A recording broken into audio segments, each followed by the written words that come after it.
Tante, sempre più numerose e sempre più diffuse in tutto il territorio veneto, le iniziative a sostegno del piccolo Joe.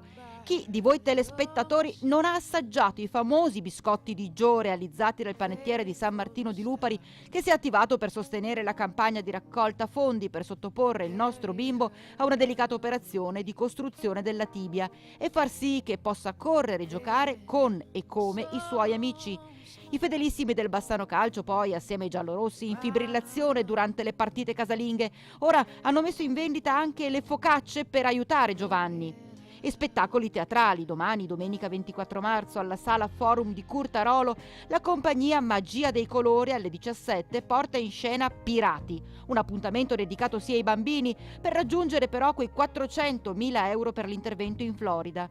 Ora siamo arrivati a quota 290.000. Per un bambino coraggioso, che ha conquistato il cuore di tutti, anche di chi, come voi telespettatori, l'hanno conosciuto solo attraverso le nostre telecamere, da quando il nostro gruppo Media Nord-Est ha appoggiato la causa di questa famiglia di Piazzola sul Brenta. E hanno subito deciso di contribuire alla felicità del nostro cucciolo di guerriero.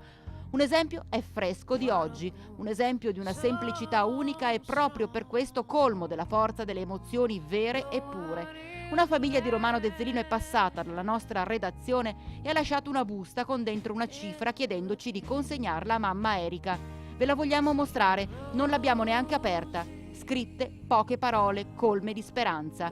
I benefattori non hanno voluto dirci il nome, hanno voluto restare nell'anonimato. E citando il Vangelo di Matteo: quando dunque fai l'elemosina, non suonare la tromba davanti a te come fanno gli ipocriti nelle sinagoghe e nelle strade per essere lodati dagli uomini. Quando tu fai l'elemosina, non sappia la tua sinistra ciò che fa la tua destra.